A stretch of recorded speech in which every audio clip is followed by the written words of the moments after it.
بعضی وقتا مثل اینا رو پایین در میاره، بعد اینا گردار رو با گردو برد در ازای راستن هم با گیوتین یا با قیچی دستی 1.5 بزن. دقیقش کن 31.5. نه اونجوری ما نمیفهمم. شما اگر پرگارتون رو بگونجوری اصلا دلش گیر پرگارتون رو بگونجوری گرده چند نه این دیگه بیشتر میکنه.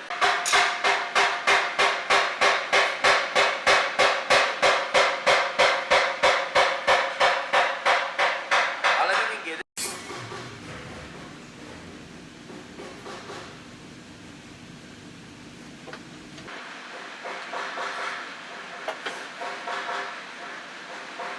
هر خطی که اونجا کشیده اینجا دقیق، اونجا کشیده اینجا دقیق خطش در شکل.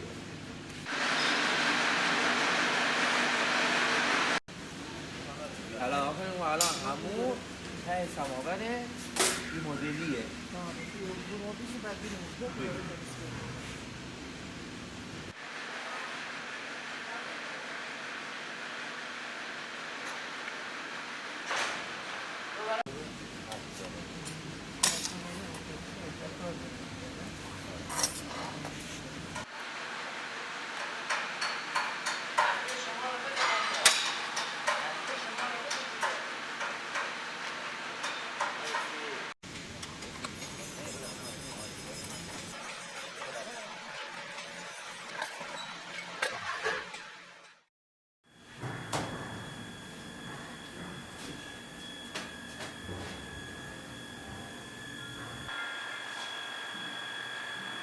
ورق صاف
پودرایی که میریزه روش جوش کنید خنک‌کاره.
میاد توی این جوهره میزنه.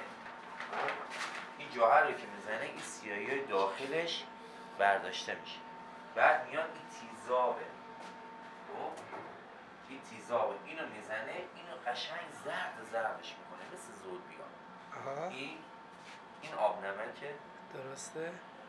این آب خالیه، اینم آب خالیه که این تیزابه که زده خونساش میکنه. خونساش میکنه دیگه تموم میشه. بعد میاد میره پرداخت کاری.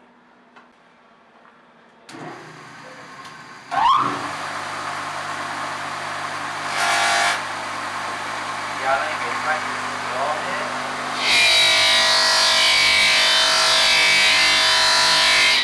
اینجوری پرداخت. بعد محل بعدی میره اونجا چربشویی میشه، دیگه اسیداشو میخوره بره تو وان آبکاری. آبکاری هم وان نیکل داریم، وان کروم داریم. نیکل کرومش که میخوره میشه سفید. داخل سفید یعنی اینجا با مواد شسته میشه.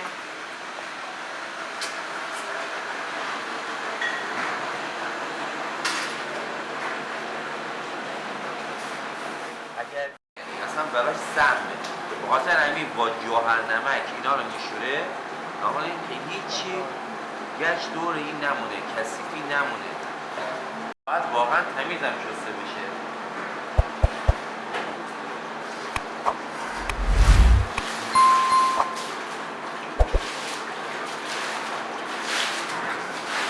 چربی و کامل دیگه مطمئن از این گرفته بشه.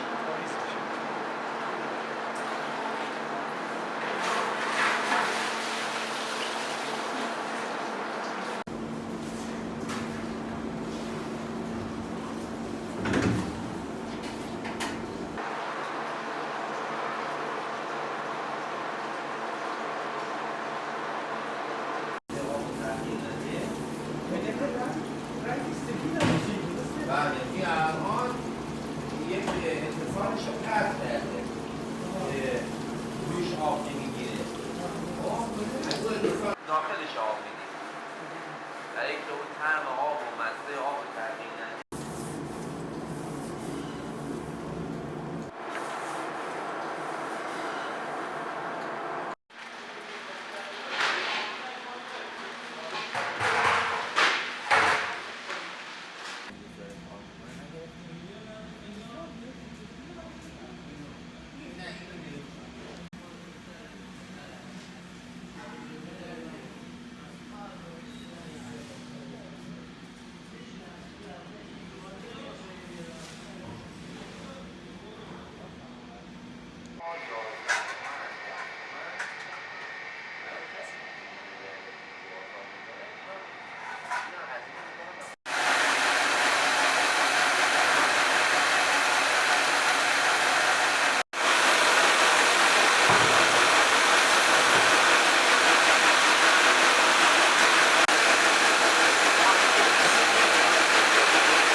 ولی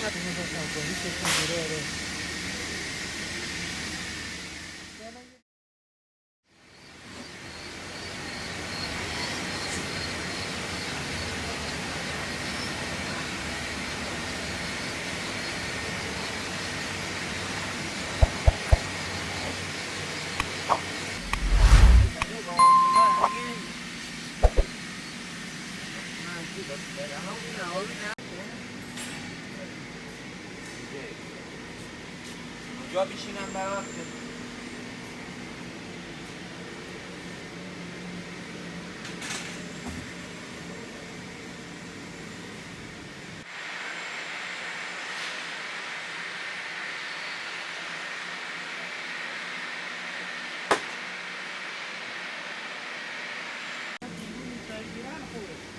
آره اینا دکور و استفاده و این چیزا داره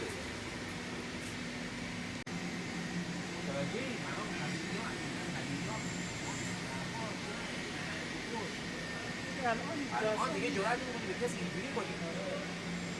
این مشکلات کار ما اینه که حالا شما یک جایی میری طرف می‌بینی می‌باشید داره سینویز می‌رسونه واقعا نداره اون من نمی‌دونم آقا چی کار رو می‌کنه این شکلی دو تیکه 8 دیده نمیشه